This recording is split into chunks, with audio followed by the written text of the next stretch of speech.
հետ նախ առաջի հերթին արձանագրենք, որ ընդհանուր առմամբ ընտրություններում լարվածության մթնոլորտ կամ չգիտեմ ինչ-որ լուրջ այնպիսի արճակատումներ, այդպիսի ընդհարումներ եւ այլն չենք արձանագրում, այսինքն ես նույնիսկ կարող եմ ասել, երևի թե արդեն սովորել ենք, որ ընտրությունները դա ուղղակի միջոցառում չի, այլ ուղղակի երևի դա, որ կազմակերպվում է։ Սա մեկ, բայց որոշ ընտրական տեղամասերում մենք արձանագրում ենք, որ տեղամասային ընտրական հանձնաժողովի այդ քվեարկության սենյակի մակերեսը չի համապատասխանում ընտրողների թվին, այսինքն մակերեսը այնքան փոքր է, որ եթե հաշվի առնելով նաև ընտրողների թիվը եւ հնարավոր, ասենք թե հաջողությունը ինքը չի ապահովի, որպեսզի իրապես այդտեղ կուտակումներ չլինեն, սա մեկ։ Երկրորդը հանձնաժողովների հետ կապված, ուրեմն հանձնաժողովները չեն կարողանում լիարժեք տիրապետել այն տեսակետից, որ գոնե տեղամասային ընտրական հանձնաժողովի անմիջապես հարակից տարածքում, իսկ մենք արձանագրել ենք այդպիսի դեպքեր, նույն մարդը կամ նույն մարդիկ շարունակաբար երկար ժամանակ կարող են գտնվել տարածքի մոտ, եւ դա ըստ էության գնահատում են որպես ընտրողների ուղղորդման հնարավոր տարբերակ։ Այդ հայտնի այդ դասովչիկների երևույթը ցավոք սրտի դեռևս ուրեմն մնում է օրակարգում։ Եվ այս առումով նաև ոստիկանության ծառայողները, որոնք պարտավոր են, որտեղ ինքը հսկողություն է իրականացնում, եւ որ տեսնում է, որ նույն անձը շարունակաբար գտնվում է տարածքում, պետք է ինքը հեռացնի, ոչ թե սպասի հանձնաժողովի ուրեմն նախագահի ցուցումին, սակար եւ մենք որոշ տեղերում նաև արձանագրում ենք, որ գիտեք, ասենք դիտորդական վստահված անձ, երբ որ ընտրական տեղամասում է գտնվում, պետք է անպայման գրանցված լինի, հա։ Արձանագրում ենք, որ կարող են լինել դեպքեր, որ վստահված անձը կամ դիտորդը գրանցված չի, իհարկե դա էլի տեխնիկական այն բնույթի հարց է, որ պետք է հսկի հանձնաժողովի նախագահը։ Այսինքն հանձնաժողովները այս առումով եւ հնարավոր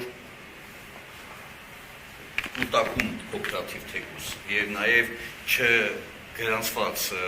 անձանց ներկայությունը հանձինս դիտորդի կամ վստահված անձի եւ նրանց տարածքից հեռացնելու այս առումով դեռևս թերանում են։ Անգամ մի հանձնաժողովի մեկականապես եղանք, ես ընդհանրապես դուրս եմ եկել դիտարկել տարածքի շուրջ, գալիս եմ տեսնում ինձ արդեն բանը գրանցել է, որ ես դուրս եկած եմ, ասենք այն դեպքում պետք է ուղղակի հաղորդեմ, որ ես տարածքը թողնում եմ, հա։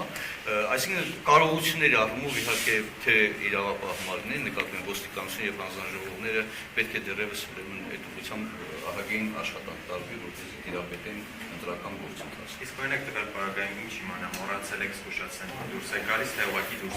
եք։ Շատ ճիշտ է, ինչպես ընտրողների դեպքում պետք է հանձնաժողովը շատ հստակ բացատրի անդամը, երբ որ ստանում է քվեարկատիրը քվեարկության կարգը։ Նման կերպել նաև հանձնաժողովի տվյալ դեպքում քարտուղարը, որը գրանցում է դիտորդին կամ վստահված անձին, պետք է անմին անգամ զգուշացնի, եթե ընտրական տեղամասը թողում եք, ապա հայտնեք, որպեսզի դուրս եք գալիս եւ առաքելությունը ավարտում եք։ Այսինքն, այստեղ ընտրական հանձնաժողովը պետք է անընդհատ այդ աշխատանքը, բացատրական աշխատանքը կատարի, որը չի արվում։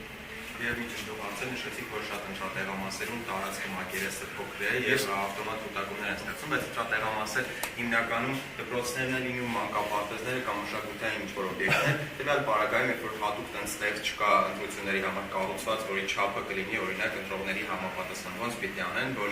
մակերեսը լինի համապատասխան ընտրողների։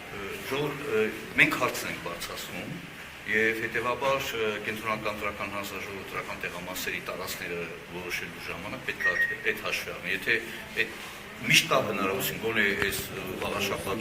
խոշորացած համայնքում նման տարածքների արկայություն կա, ես հստակ եմ ասում, բայց գոնե ասենք այդ մանկապարտեզի մի փոքր սենյակ ինչ անեն, գոնե այդ միջանցքով կարող էին տրամադրել։ Նկատի ունեմ այս տեխնիկական բնույթի հարցերը, որ պետք է անպայման հաշվի առնել, որ չազդի բովանդակային գործընթացի վրա, սա է ասում։ Ահազանգար, որ ԿՊ-ի ցուցակներով են շրջում կոնկրետ տեղամասերում, նույնիսկ բարձրաձայնեցին, ճիշտ ասած, այս պարին տեղամասը չունեն, դուք ստուգել եք, հեսա որ ձեր ցուցակում